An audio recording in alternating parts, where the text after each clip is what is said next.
This Disney movie shows how selling your soul actually works. Let's see it. Let's see what happens.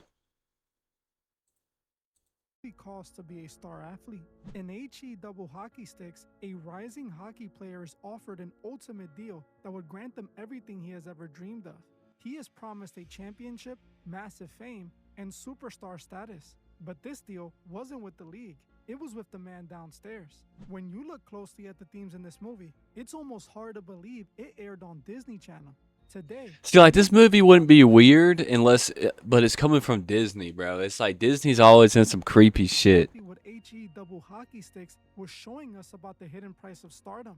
By the end Have of y'all the ever seen video, this movie? Let me know down in the ask me comments. what else are they hiding in these kids' movies? Up next, the ice heats up when a hockey star sells his soul in HE double hockey stick. What the hell? HE double hockey stick follows a hockey player named Dave Heinrich, who plays for the fictional NHL team the Demons. Dave is obsessed with becoming the youngest man to ever win the Stanley Cup and makes it clear he is willing to do anything to achieve that. One day, during a post-game interview, he is asked how badly he wants to win the Stanley Cup. He responds by saying he is willing to sell his soul to win it. Just how badly do you want to win the Stanley Cup? Oh man, I'd sell my soul to win this. Oh man, just weird verbiage in a Disney. How did this come on Disney? How was this a Disney movie? How did this air on Disney, bro? That's what I don't understand. But, whether you're religious or not, bro, I don't believe you can sell your soul because let's hear me out, bro. Okay. God, what if you're religious, then you believe your God made you in a light, of himself. So, being that you can't go to a car dealership and pick a car off there and sell it to somebody because guess what? You don't own it. So, in that same theory, I don't believe you can sell your soul because you don't own it. You can be deceived and told you sold your soul and all this, but you didn't. You don't own it. If, like I said, you're religious, of course, you believe your God made you. God made you. You see what I'm saying? You can't sell your soul or something that you don't own. Whether you're religious or whatever religion you believe, or you don't agree with God or not, the way I believe is God made everybody. So therefore, you can't sell a soul because it's not yours to sell.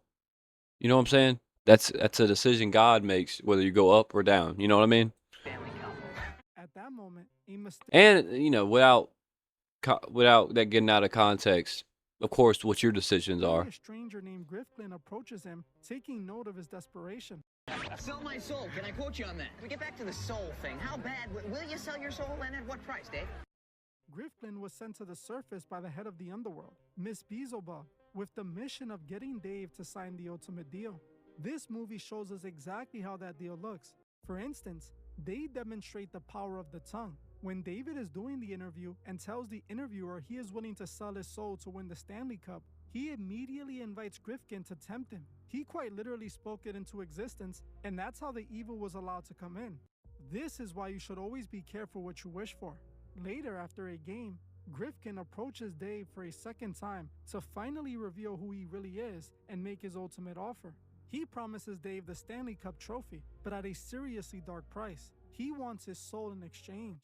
Where you from, huh? The Times, the Post? No, actually, I'm from hell. Here, take a card. Look, Dave, I can tell you're a busy man, so I'm going to cut right to the chase. This okay? is funny. I'm here to offer you the Stanley Cup in exchange for your soul. Yeah, whatever. But my thing is, Not believing how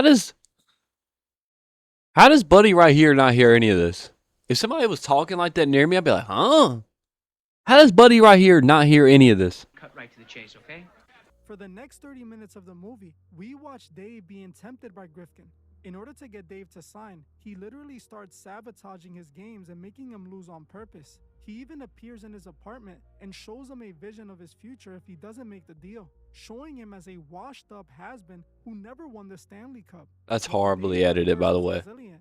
Eventually, he gave in to the temptation and made the deal. This is the ultimate temptation. Deal with in the devil, biblical man. stories. It's This never comes worth it. directly from the story in the Bible where Jesus is tempted in the desert by the adversary. He offered Jesus the keys to the world if he bowed to him, but he refused. This is the same concept we see in this movie, and although Dave refused at first, he eventually gave in. But the most revealing part was what they were doing to Dave when he refused to sign. When Dave said no to Grifkin, he didn't just walk away and take no for an answer. He tried to force Dave into taking the deal by any means necessary. Not only did they make him start losing games embarrassingly, but they also showed them a false vision of his future as a washed-up player. They were quite literally making it impossible for him to win and become a star without giving them his soul. This mirrors the idea that the ultimate success in the biggest industries isn't achieved solely with talent, hard work, and dedication, but through a deal with the forces that govern the game. It's just so weird it's on Disney. That's the thing that's weirding me out. How is this allowed on Disney? After he signs, everything changes immediately. His team wins big in the very next game, and he is labeled the MVP. Dave Heinrich, up close and personal. 13's the lucky number for the Demons, who won their 13th game in a row, and it moves them into first place in their division. Thanks to the once Are their names the Demons? That's right. Heinrich is definitely the soul of this hockey team. Thanks to him, the Demons are the odds-on. Oh, who remembers these old TVs? And this is when you turn the volume up, it would do the bars, bro. I know I'm getting a great video, by the way, but I know I'm getting the unk level, but bro. This is memories right here, bro. The big box, they would have it set up so the box could fit perfectly right here. Stanley Cup. Right as his dream was unfolding and his team was getting ready to win the championship, he discovered why he should never make a deal with the devil. While Grifkin promised Dave's team would win a Stanley Cup, What's he gotta do for it? would be on the team when it happened. In a sudden twist of events, just a few games before the big game, Miss Beelzebub gets him traded to the worst team in the league, the Angels. Now, Dave was left with no championship or so. The movie also depicts the reality of not reading the fine print. In the movie, Dave signs the contract without a second thought. He, for some reason, trusts that the forces of the underworld aren't going to screw him over. He signs it. Yeah, this is a bad. How do you not read all that? Get somebody else to read it for you. The real catch is always hidden at the very bottom of the page where you never look. Once Dave finally signs the paper, he realized he signed everything away for nothing. It seems like this was direct commentary on the industry contracts we often hear about. Artists sign these massive deals only to find out, like Dave, they were tricked out of everything. We recently spoke about this in my video about Tay Keith and the industry pattern of artists always speaking out. This makes Grifkin feel bad for Dave since he was the one who tricked him into signing the deal. He tells Dave that to save his soul, he must prevent his old team, the Demons, from winning by beating them with his new team, the Angels. And this is how the movie ends. Dave hits the winning puck at the very last minute and wins not only the championship, but his soul too. This insane movie was literally a recurring... How is this on Disney? The craziest thing about all of this is that they named this kid's movie Hell. While it is spelled out H-E double hockey sticks, it is meant to represent hell. While the movie was initially created for ABC, eventually the Disney Channel picked it up, and it was shown until the mid-2000s. So it's just that's the thing. If this movie was on anything else, yes, it's weird, it's old, you know, whatever you want to say, but it would have no problem. Why is a Disney movie? Why is a movie like this on Disney? Disney used to be a little wild back in the day, Disney XD stuff like that, but this is crazy. No idea what the movie was actually about. I remember this movie just a little bit, but I don't remember this movie all the way. The other day that it all hit me. They actually made a kids movie about a hockey player literally selling his soul to be a champion. You honestly can't make this up. I wonder who thought this was the right story to be telling a bunch of preteens. But despite being a movie for kids, it presented some very interesting ideas about the concept of stardom. Let's look at how H-E double hockey sticks actually shows the underworld. In most movies, the underworld is depicted as a terrifying, fiery realm. But in this movie, they show it completely different. It appears like a boring, everyday corporate office building. Miss Beelzebub, who is the devil, sits behind a big desk like she is the boss of a regular company. All of the demons walking around are just regular workers who have to clock in and out of their shifts. Grifkin even has a quota he has to meet to get his horns. It is depicted like a normal everyday sales job, but they're trading human souls instead of products. It is truly interesting how they chose to depict the underworld, the darkest place in existence, as just a regular everyday corporate building. Yeah, that is why are they do why? We see in all of these movies. The idea of the See, like, I don't want to get too crazy into conspiracy theories and shit like that. But like at the same time, bro, some of this shit be just so weird. Like, why put this on Disney and then have it, like he said, set up like it's like just a corporate office and you're just trying to sell souls? Like, In almost I every don't one of these understand, bro. movies that tells this story, the person who makes the deal is always assigned a handler. After Dave agrees, Grifkin stays right by his side and takes the role. What is really telling is that the story in this kid's movie is quite literally identical to what is shown in the movie Him. In that movie, instead of a hockey player, it is a football I'll player. play. who That is was a lot offered the darker. ultimate deal. In Him, we follow a rising athlete named Cameron who dreams of being the next football GOAT. Cameron is essentially playing the same character as Dave in HE double hockey sticks. Before he gets drafted, he gets invited to train with a pro football legend named Isaiah. Isaiah is essentially the Grifkin in this story. He is secretly working for a powerful group made up of wealthy team owners who run the league. Isaiah's job is identical to Grifkin's. He too needs to tempt Cameron and get him to agree to take the ultimate deal. So he invites him to his ranch, where he spends the majority of the film tempting him. Which I The only think, reason I don't know if Isaiah y'all invited watched the Dave Him as the movie. athlete to train I don't know if y'all watched the Him movie, but I think the Him movie was so bad. It was all over the place. Nothing really made sense. It was a lot of screaming, yelling, blood. It was just like, what's going to on? make him participate in a strange passing of the torch ceremony. In that world, only an athlete who participates in that strange ceremony can become the next superstar. I actually made a full breakdown on this movie if you want to hear more about it. Watch this video after this one. Now, these were two completely different movies. One is a comedy made for kids, and the other is a horror movie made for adults. Yet, Well, it's like what I just said. It's like the difference between it. If that movie was anywhere else for adults, no problem.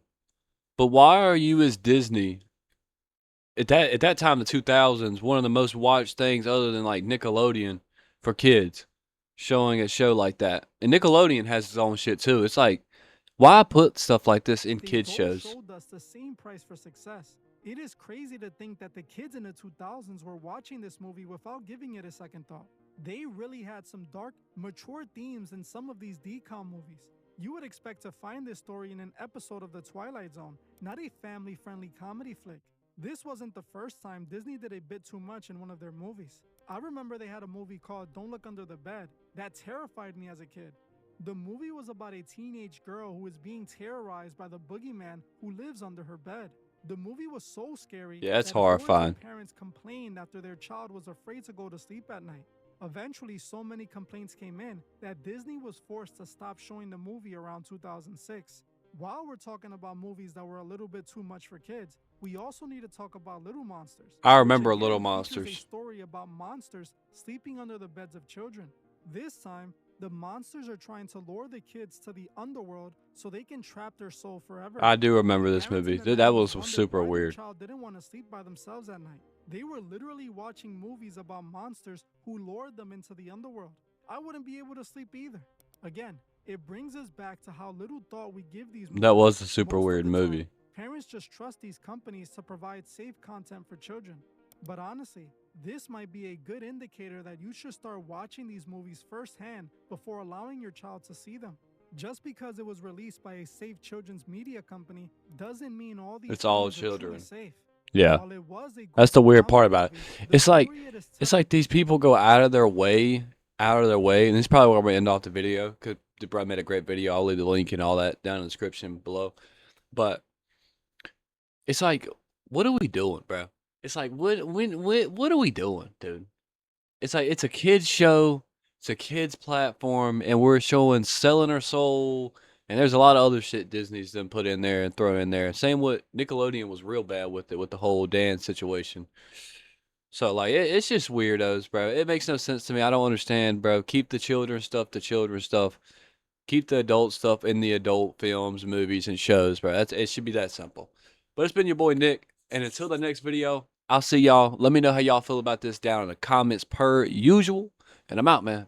Peace.